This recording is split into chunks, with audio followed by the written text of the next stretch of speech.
Britain street లో ఏదైతే మనకి ఇక్కడ ఉన్నటువంటి మెయిన్ రోడ్ ఉందో, మనకి గాంధీ బొమ్మకు వెళ్ళేటువంటి మెయిన్ రోడ్ ఉందో, ఒకవైపు రోడ్డు కుంగిపోవటం మూలాన చాలా మంది వాహనదారులు ఆ యొక్క రోడ్డు దీంట్లో కొంత ఇబ్బందులు పడుతున్నటువంటి విషయాన్ని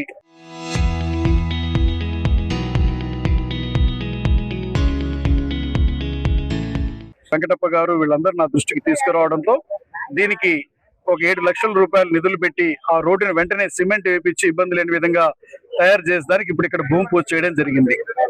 కాన్స్టిట్యుయెన్సీ గిద్దలూరు నియోజకవర్గంలో ప్రెసెంట్ జరుగుతున్నటువంటి వర్క్లు కానీ, శాంక్షన్డ్ వర్క్స్ కానీ, అంటే ఆన్ గోయింగ్ కానీ శాంక్షన్డ్ కానీ 20.57 కోట్ల రూపాయలతో ఇప్పుడు పనులు మనకి ఇక్కడ రావడం జరిగింది. అంటే మనకి ఒక సామెత ఇంతకుముందు చెప్తారు, మనం ఆ ప్రాంతంలో కల్చర్ ఎలా ఉందంటే అక్కడ ఉన్న రోడ్లను చూసి చెప్పమని చెప్తారు. ఈ రోజు గడిచినటువంటి ప్రభుత్వంలో రోడ్లకి ఒక తట్ట మట్టి వేసింది లేదు, లేకపోతే ఒక డ్రమ్ము తార వేసింది లేదు. అటువంటి దుస్థితి నుంచి ఈ రోజు రాష్ట్రాన్ని అన్ని రకాలుగా రోడ్లే కాకుండా అన్ని విధాలుగా ముందుకు తీసుకొని పోవడం జరుగుతుంది.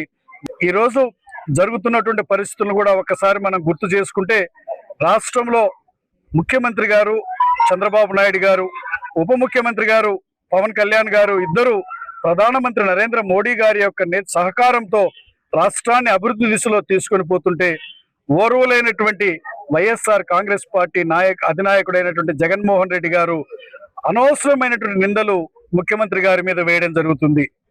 వారి యొక్క గ్రాండ్ ఫాదర్ చనిపోతేనో, వారి తండ్రి హెలికాప్టర్ లో క్రాష్ అయి చనిపోతేనో లోకం అందరికీ తెలుసు వాళ్ళ చిన్నాన్న గారిని ఎవరు చంపారనేటువంటిది ముఖ్యమంత్రి గారి మీద నెపమేయడం అంటే, రాజకీయాలనంటే ఒక బాధ్యతాయుతమైనటువంటి వ్యక్తులు మనకు ఉన్నటువంటి వాస్తవాలను మాట్లాడాలి కానీ లేనటువంటి అవాస్తవాలను మాట్లాడి సంబంధం లేనటువంటి విషయాన్ని చేస్తూ డైవర్షన్ పాలిటిక్స్ ని ప్రజలు స్పష్టంగా గమనిస్తున్నారు.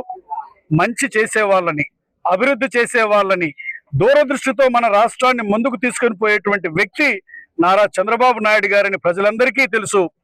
5 సంవత్సరాలు అధికారం ఇస్తే నిరంతరం నేను బటన్ నొక్కాను, ఈ యొక్క డైవర్షన్ పాలిటిక్స్ చేస్తే ప్రజలు డైవర్ట్ చేసి ఆ మధ్యలో ఉన్నటువంటి 5ని తీసి 11 ఇవ్వడం జరిగింది.